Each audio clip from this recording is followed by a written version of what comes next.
कल गणतंत्र दिवस की आपको अग्रिम शुभकामनाएं।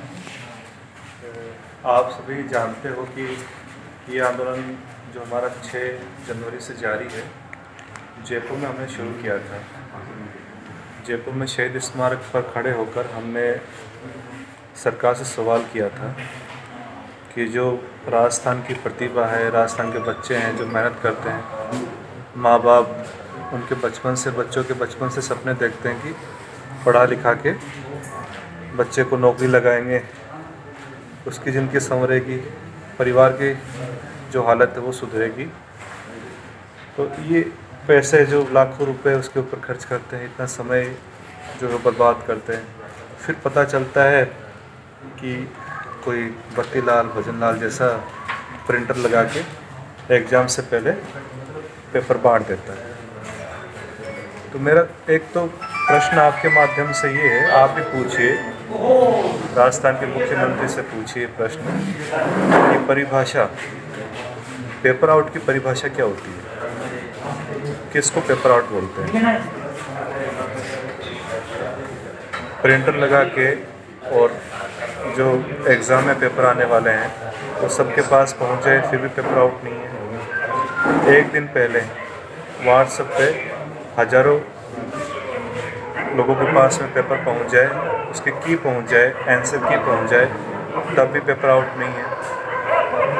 हज़ारों बेईमान आदमी नियुक्ति के लिए तैयार बैठे हैं, फिर भी पेपर आउट नहीं है।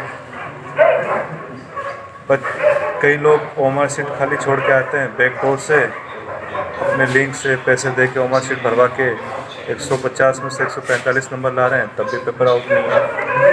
क्या डेफिनेशन क्या है, ये राजस्थान के मुख्यमंत्री से आप पूछिए। आपने वोट दिया है और आप इसी देश के नागरिक हैं, इस प्रदेश के नागरिक हैं।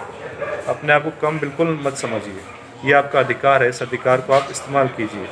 सवाल नहीं करेंगे तब तक ये लोग हमारे साथ ऐसा ही करते रहेंगे। उस लड़ाई जो 6 जनवरी को हमको शहीद स्मारक का उन्होंने दमनकारी रूप से हमको वहाँ से उठा लिया था, पूर्व शिक्षा मंत्री और राजस्थान मुख्यमंत्री के इशारे पे, आप लोगों ने देखा है, वो दूर करो, नीचे रखो, आप लोगों ने देखा है कि एक भी ऐसी फुटेज 6 तारीख की शहीद स्मारक की जयपुर की दिखा दीजिए जिसमें हम अशांति फैला रहे हो या कोरोना फैला रहे हैं। पुलिस के अधिकारी मुझसे बात कर रहे हैं, मैंने मास्क लगा रखा है, उन्होंने मास्क नहीं लगा रखा था। तो क्या कानून आम लोगों के लिए? इनके मंत्री जो हैं वो लाखों की हज़ारों की भीड़ अभी भी कर रहे हैं, कार्यक्रम कर रहे हैं, तब कोरोना नहीं फैलता है। हम 5, 10, 20, 50 आदमी, 100 आदमी पूरी तरह से कोविड प्रोटोकॉल गाइडलाइन की पालना करते हुए अपना आंदोलन करते हैं, सरकार से सवाल करते हैं, चैलेंज करते हैं, तब हम कोरोना फैला रहे हैं। तो लोकतंत्र जो हम 26 जनवरी 1950 को हमारा देश सही मायने में एक लोकतांत्रिक देश बना था और कल हम गणतंत्र दिवस मना भी रहे हैं। तो ये जो कर रहे हैं, जो हमारा धरना स्थल था गांव में, कल पुलिस गई, टेंट उखाड़ लिए, जो हमारे विद्यार्थी बैठे थे उनको वहां से उठा लिया गया, महिलाओं के साथ बदसलूकी करी गई। आप लोगों ने वीडियो में देखा भी होगा। क्या यही लोकतंत्र है? प्रदेश के मुखिया के खिलाफ बोलना, ये क्या लोकतंत्र के खिलाफ है? फ्रीडम ऑफ स्पीच ये हमारा फंडामेंटल राइट है, हमारा मूल अधिकार है, बोलने की आज़ादी, ये भी छीन ली गई है। तो ये तो अलोकतांत्रिक होते जा रहे हैं। लोकतांत्रिक कहाँ है? मैं साथियों आपसे ये कहना चाहता हूँ कि मेरा कोई हित नहीं है इस चीज़ में। किसी को लगता है कि ये वो कर रहा है, आगे अपना फ्यूचर बनाने के लिए कर रहा है, कोई मूर्ख ही होगा जो अपनी अच्छी खासी नौकरी, इतनी अब सैलरी बताऊंगा नहीं पर बहुत अच्छी सैलरी छोड़ के, जयपुर में मैं था, जयपुर से रिज़ाइन दिया मैंने, वो छोड़ के, और मैं सब कुछ करके आगे मैं अपना फ्यूचर बना लूँगा। तो मुझसे ज़्यादा कोई मूर्ख आदमी नहीं होगा जो लोग कहते हैं कि ये अपना और ही कैरियर, राजनीतिक कैरियर की तलाश में है, ये है वो करके। मैं पहले भी कह चुका हूँ कि मेरा कोई राजनीतिक लिंक दिखा दीजिए, मैं आंदोलन वहीं ख़त्म कर दूँगा। यहाँ पे मैं हॉस्पिटलाइज हूँ 5 दिन से, मेरे से आके मिल रहे हैं, कई पार्टी के प्रतिनिधि भी मिल रहे हैं, मैं किसी को मना नहीं कर रहा। मुख्यमंत्री भी यहाँ पे आके मुझसे मिलेंगे, मैं उनको मना नहीं करूँगा, पर इसका अर्थ ये नहीं हो गया कि मैं किसी पार्टी से जुड़ा हुआ हूँ। अब जो लड़ाई हमने शुरू करी थी, उस लड़ाई में बराबर ये आप देखो, उसको आप बारीक से यदि आप इस 8-10 दिन 15 दिन को आप देखोगे, तो जिस दिन हमने ये अपने आंदोलन में धरना वहाँ पे शहीद स्मारक में देना तय किया था, उस दिन रात को उन्होंने धारा 144 लगा दी, यानी उनको हमारा डर था। उसके बाद में मैंने प्रेस कॉन्फ्रेंस करी थी 12 जनवरी को यहाँ पर जुन्नू में। उस प्रेस कॉन्फ्रेंस में हमने ये कहा था कि जो रिट है उसके फॉर्म भरवाए जा रहे हैं और अभी तक सर्टिफिकेट जारी नहीं हुआ है। रात को तुरंत सर्टिफिकेट जारी हो जाता है। हम 17 तारीख को धरने पे बैठते हैं, आमरण अनशन पे बैठता हूँ मैं।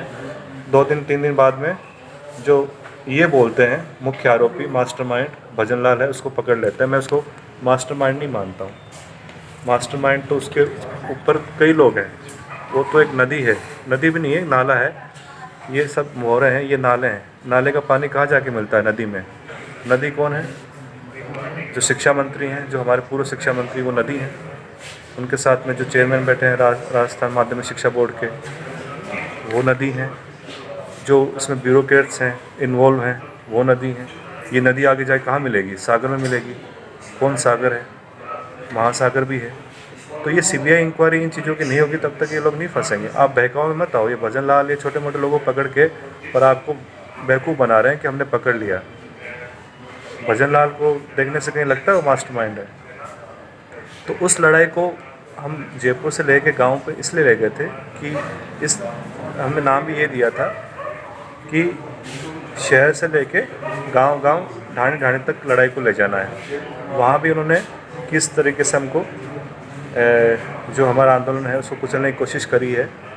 ये कितना ही डराने की कोशिश करें, कितना ही धमकाने की कोशिश करें, न झुकेंगे न डरेंगे। मैं अभी भी अनशन पे हूँ। मेरे 3 साथी हैं, उसमें 2 महिलाएं हैं। अब आप सोचो साथियों, एक महिला है सवाई माधोपुर की, संजू लता उनका नाम है। उन बेचारी का क्या हित है? वो इतना 10 घंटे का सफ़र करके यहाँ पे वो पहुँची हैं इतनी सर्दी में, अपने बच्चों को पीछे छोड़ के, अपने पति को, अपने माँ बाप को, अपने ससुराल को छोड़कर वो इतनी सर्दी में यहाँ पे आके अपनी मर्ज़ी से आमरण अनशन पे बैठी हैं। उनका क्या हित है? उनको भी क्या कोई वो बनना है क्या? लीडर बनना है क्या? पीड़ा है अंदर से, दर्द है अंदर से। वो दर्द को किसी तरीके से वो कह रहे हैं कि मैं सर कुछ भी कर जाऊं, पर है ना ये चीज़ें जो हो रही हैं कहीं कैसे न कैसे रुक जाए। हमारे एक भाई हैं सामने उधर लेटे हुए हैं, सुमित, वो आमरण अनशन पे सीख करके हैं, सुमित शर्मा। उनको किसने ज़बरदस्ती करी उनके साथ में?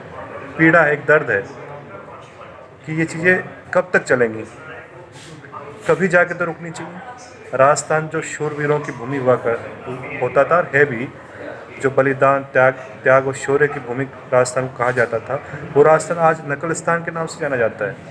आप बाहर किसी दूसरे स्टेट में जाओगे तो लोग ये नकलिस्तान के नाम से पुकारने लग जाएंगे आपको, और इन नेताओं की वजह से जो अपने आप को जननायक कहते हैं। इनके बच्चों को तो नहीं बनना, सरकारी नौकरी नहीं चाहिए इनके बच्चों को। ये तो इतना इनके पास में 7 पीढ़ियाँ बैठे बैठे खा सकते हैं। आप ही के बच्चों को चाहिए, आपके जो है हमारे गरीब हैं, किसान हैं, उनके बच्चों को नौकरी चाहिए। तो वो चीज़ें हम लोग चाहते हैं कि ये सिस्टम सुधरना चाहिए। ये लोग कभी नहीं चाहेंगे। हमारे गांव में आप देखिए साथियों, जैसे बच्चे बोलते हैं, मैं मानता हूँ इस चीज़ को कि बच्चा है वो रोड पे निकलने से, आंदोलन में शामिल होने से डरता है। पुलिस उसको मुकदमे का डर दिखाती है और लगाती भी है। पर आप अपने लेवल पे, अपने स्तर पे और तरीक़ों से भी आंदोलन कर सकते हैं। जरूरी नहीं कि हज़ारों की संख्या में भीड़ करके ही आंदोलन किया जाए। मेरे गांव में 200 की आबादी भी नहीं होगी आज। जो गांव में रहने वाले हैं वो 200 की संख्या में भी नहीं होंगे। कहीं शहर में चले गए, कहीं इधर उधर चले गए, और 8 दिन तक इस आंदोलन को उन्होंने जारी रखा। और किस तरीके से पुलिस का प्रतिकार किया उन्होंने, प्रशासन का, सरकार का उन्होंने विरोध किया। गांव की बूढ़ी बूढ़ी महिलाएं, 70-70, 75 साल की महिलाएं, बुजुर्ग बच्चे 10 साल के, वो विरोध कर रहे हैं। वो बोल रहे हैं कि नहीं, आप हमसे प्रश्न कर रहे हो, प्रशासन को बोल रहे हैं कि आप हमसे प्रश्न क्यों कर रहे हो, आप अपने मुख्यमंत्री से जाके प्रश्न क्यों नहीं करते कि जो बच्चों की जायज़ मांगे आप क्यों नहीं मांगते। तो आप विद्यार्थियों, साथियों, युवाओं, आप तो लाखों की संख्या में हो, करोड़ों की संख्या में हो, अपनी ताकत को पहचानो। आप अपनी ताकत को पहचानो, ज़्यादा कुछ भी नहीं करना है, अपनी आवाज़ को बुलंद करना है। सोशल मीडिया पे करो, किसी प्लेटफॉर्म पे करो। आप स्कूल में हो तो स्कूल में बोलो, आप खड़े होकर बोलो। आप गांव में हो तो गांव के नुक्कड़ में बोलो, अपने साथियों के बीच में क्रिकेट खेल रहे हो, अपने साथियों के बीच में बोलो, अपने माता पिताओं के बीच में चर्चा करो। सोशल मीडिया में, ट्विटर पे, फेसबुक पे, इंस्टाग्राम, जो भी आप चलाते हो, उसके माध्यम से लोगों के पास संदेश पहुंचाओ। इसका अच्छा यूज़ भी है। तो कल जो पुलिस ने दमनकारी रूप से, अलोकतांत्रिक रूप से हमारे आंदोलन को कुचलने की कोशिश करी है, असफल कोशिश करी है, क्योंकि मुझे तो ज़बरदस्ती नहीं उठा सकते। मैं बैठा हूँ और आप लोग भी अपने गांव में, अपनी ढाणी में, अपने शहर में, अपनी गली में एक दिन का सांकेतिक धरना दीजिए। जितनी संख्या में आप बाहर निकल सकते हैं बाहर निकलिए। और जो हमारी मुख्य मांगें हैं, जो मैंने आपको बता दी हैं, ये दोबारा मैं दोहरा देता हूँ। मुख्य मांगे कि एक कमेटी बने, सरकार एक ऐसे ईमानदार व्यक्ति के अध्यक्षता में कमेटी बनाए, उसमें काफ़ी लोग होंगे मेंबर, जो भर्तियों में स्थायी सुधार लाए। ये कब तक चलता रहेगा? हमारे बच्चे कब तक रोड पे ऐसे ही आते रहेंगे? ये तो एक परीक्षा करवाते हैं, उसमें पेपर आउट करवाते हैं, पैसा कमाते हैं, बच्चा रोड पे आता है, आंदोलन करता है, फिर वैकेंसी निकाल देते हैं, बच्चा उसमें लग जाता है, फिर दूसरे वैकेंसी में पेपर आउट करवाते हैं, फिर तीसरा चौथा से जारी। इनका ये सिलसिला तो कभी रुक नहीं, ना रुक रहा है, ना कभी रुकने वाला है। तो ऐसी स्थायी सुधार हो उसमें, ताकि ट्रांसपेरेंसी और निष्पक्षता के साथ में परीक्षाएं हो, विश्वसनीयता के साथ में परीक्षाएं हो। अच्छे लोग सिस्टम में आए, ईमानदार लोग सिस्टम में आए, मेहनती लोग, प्रतिभावान लोग सिस्टम में आए। उसके लिए हमारा प्रयास है। तो पहले ही हमारी मांग ये रहेगी कि एक कमेटी बने, ईमानदार व्यक्ति की अध्यक्षता में, से स्थायी सुधारों। कमेटी अपनी रिपोर्ट देगी, सरकार उसको कड़ाई से लागू करेगी। दूसरा ये है कि जो रिट, एसआई, जीएन और लाइब्रेरियन की परीक्षाएं हुई हैं, उसमें बड़े लेवल पे धांधलियाँ हुई हैं, सबने देखा है। उन धांधलियों में जो लोग इन्वॉल्व थे, जो शामिल थे, जिनकी सहभागिता थी, वहाँ तक आप तभी पहुँच सकते हो जब उसकी सीबीआई इंक्वायरी हो।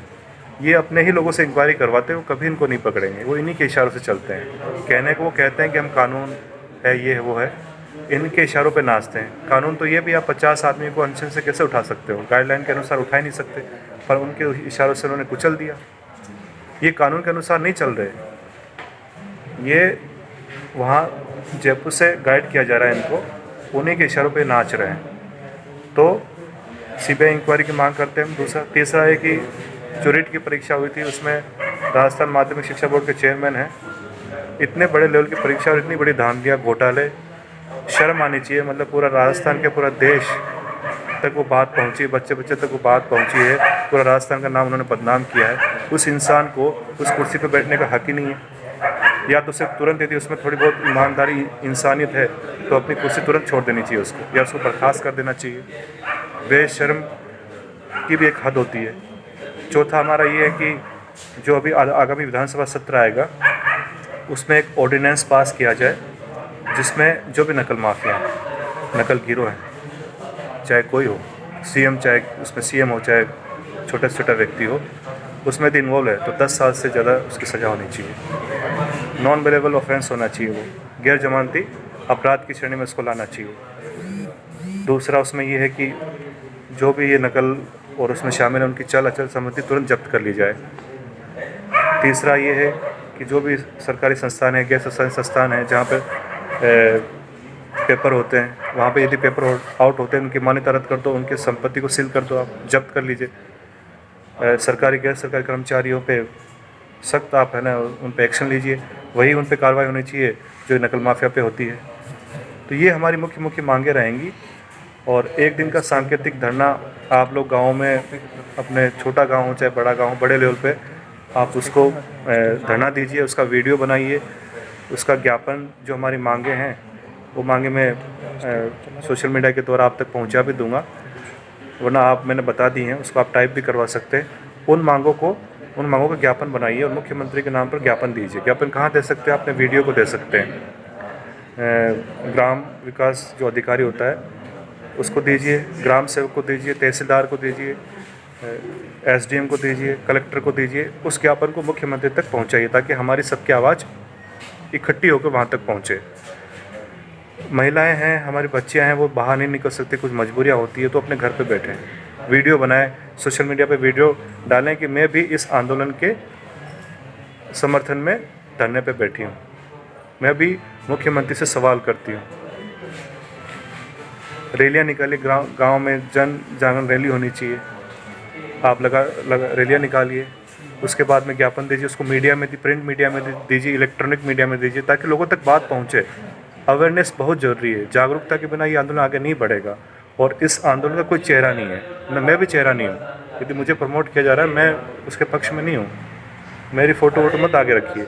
आप युवा हुंकार के नाम से इसको आगे बढ़ाइए, युवा हुंकार के नाम से इसको आगे बढ़ाइए, और मैं आपको 100% गारंटी देता हूँ हम बिल्कुल सफल होंगे, क्योंकि ये कोई मेरी मांग नहीं, कोई आपकी मांग नहीं, पूरे राजस्थान के बच्चों की, बेरोज़गारों के, युवाओं के सपनों की मांग है, उनकी जायज़ मांग है, उनके हक की लड़ाई है ये। तो एकजुट हो जाओ, अपने खून में उबाल लाओ और जोश के साथ में, होश के साथ में जुट जाओ। धन्यवाद।